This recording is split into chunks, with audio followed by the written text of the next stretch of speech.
Well, pruning plants is a very important task early in the season, and there's a lot to consider from when to cut, where to cut, and what tools to use.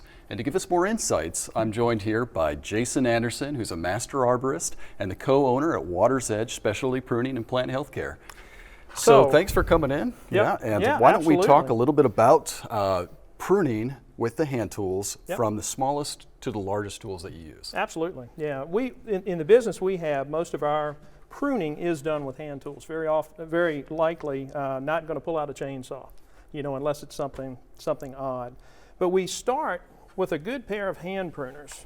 I'll open them up and lay them here.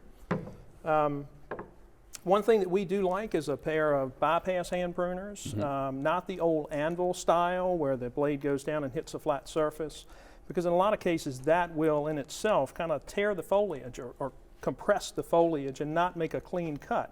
Similar to what a pair of scissors does. It kind of passes if you've cut paper, obviously with scissors. We have the same type of a cutting mechanism with this type of pruner. One thing that we do recommend to our homeowners that like to get out and do things themselves is to buy a nice pair. Buy a pair that fits your hand well. There are a lot on the market now that are ergonomically suited for certain people if they have carpal tunnel or things of that sort. So get yourself a good pair of hand pruners and go at it. But one thing to keep in mind with these is when you're cutting, I think we all as horticulturalists, arborists, gardeners, we have the tendency to want to try to cut something too big. You get into it and you say, well, I can go to that next branch and I can go to that next branch, and before you know it, you're two hands on the pruner. You really don't want to do that. At that point, what you want to do is move up to the next tool in your toolbox. And for us, and notice too that we have a scabbard that does keep the tool in our pocket or on our belt, and it also protects the tool when it's not in use. So very important, especially on an expensive pair. So when we get up to that next level, there's kind of two options. One is, everybody's seen this. This is a pair of loppers. You're getting into the stems now that are, again, getting uncomfortable to cut with the hand pruners themselves. So it gives you a lot more leverage. Again, a bypass cut, as you can see here, the blade crosses. So it makes a cleaner cut. But when you're in, the other thing it does is when you're dealing with shrubs where you need to get up into the shrub, it allows you to do that without getting torn up. And a good example of that is maybe you're really reducing some old roses or roses that are just a lot of deadwood in the middle, so you don't have to get quite as far up in the middle of it. So a great tool. So if the hand pruners are kind of done, then you want to move on to the next one. Sure. In the same sense, if you're pruning limbs, say on a tree, we move into a handsaw. And the handsaw is something that you can purchase as you have it here, or it could be a folding handsaw, which a lot of homeowners have too, which is perfect. I really like those, yeah. Yeah, so they're very convenient. They store well. You can put them in your pocket. The thing to keep in mind is when you open them up, make sure they lock, because if they don't lock, they'll come back. And these things are super sharp in the sense that they cut on the push and the pull. So most of your hand saws, if you're out in your workshop making something out of wood, they're going to cut one way or the other. They're not going to cut both.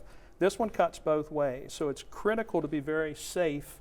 Keep in mind, don't get your arm under what you're cutting. Boy, yeah. You'd be surprised at how much that happens. And in the arboricultural industry, all the guys out there and gals out there using chainsaws, they're more likely to get injured with a handsaw than they are with a chainsaw. So it kind of goes against the grain. But super great tool for making a quick cut. On branches, it depends how big the tree is or what type of plant you're working on, but you can cut, decent sized branches with this tool. I hope you're not speaking from experience in terms of the injuries. No, absolutely not. Thankfully. That's good. But no, we're very careful with them. And accidents do happen, and a lot of times they happen to the guys and gals and professionals have been doing it for a long time because they get complacent. Sure. And it's easy to do that. A lot of hand pruners, you cut, you'll cut your hand, not so much with the loppers, but definitely with the hand pruners or the hand saw. So how about the pull pruner over there? Absolutely. So we'll put this back. Again, putting it in a scabbard. Always important. Keep it safe and keep it sharp. Safety first. Yeah. So the pole pruner, we've got two pieces of equipment here, and then we have a pole that they attach to. And I don't know if everybody can see that, but basically this clips onto here. In a lot of cases, I'll hand that back to you, Keith. Sure. In a lot of cases, you'll see homeowners having more of a, a box store type of pruner where the blade is on one side and the actual pole clip, as we call it, or the pole pruner, is on the other side, and that works perfectly fine. Again, this gives you a little bit more opportunity to get up a little bit higher in the tree. If you're reaching, limbs, you don't want to get to the extent to where you're putting 2 or 3 of those together because Right. you're getting unsafe, or you're getting up on a ladder. We really don't like to see homeowners getting on a ladder, because before you know it, your tendency with this is to be sawing this way, and before you know it, you look up and you say, well, I'm going to get the next branch.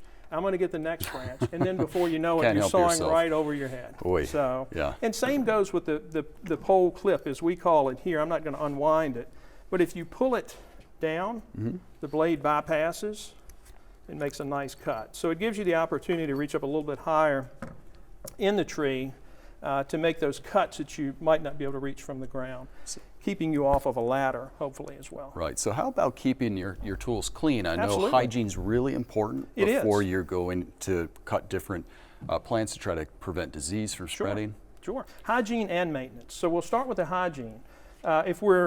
And this is just a bottle of isopropyl alcohol, which is rubbing alcohol.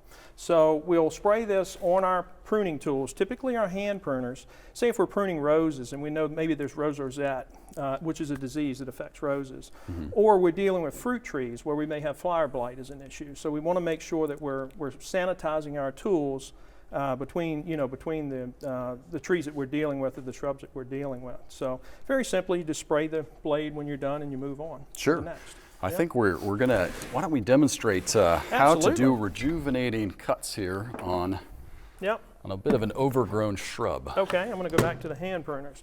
So this is a wax myrtle that is a young plant, obviously a potted plant, but one that is not in the best of shape. Sure, It was about to be thrown out by the kind nursery that gave it to us. But what Ann and I do, is we focus most of our pruning in the winter months. We do our plant health care during the summer months. But we look for shrubs that are maybe a little bit too thick. So thinning is critical. And with this wax myrtle or bayberry, you can look at it and you can see that it has kind of a mass of rubbing, crossing, just unhealthy looking branches. So basically, we're going to come in here and prune out. If you can see this branch crossing, we're going to prune that one back and take that one out. And then we're just going to go through the plant and take off kind of the unnecessary growth that's there. Obviously, deadwood. Sure. Deadwood would be the first thing to come out. Crossing branches, Crossing, diseased. rubbing, diseased. It gives us a great opportunity too, when we're doing this in the winter, to look for insects, to look for mites and scale. A lot of times you can see scale on the plant. Sure. So it's giving us an indication that we may have another issue to deal with when springtime comes around. So- The other thing, root collar. Make sure that your plant doesn't have too much mulch and or soil around the base of it. If it does, it's a great time to get in there and pull it back. But basically, thinning, removing the dead wood, the rubbing and crossing, and the structurally unsound branches on your shrubs. Yeah, and I know oftentimes things tend to get over mulched, but applying mulch is, of course, very recommended this time of year. But Absolutely. oftentimes it's overdone. And Yeah, well, mulch is great. Mulch is great. It's meant to be over the root system of the plant, not up against the root That's collar. right, that's so right. absolutely, 2 to 3 inches of mulch is great. Okay. So- Well, Jason, we really appreciate you coming in Absolutely. and explaining the tools of the trade that you use for Yeah. your plant health care and specialty pruning business. So we Sure. thank you so much. My pleasure. My pleasure.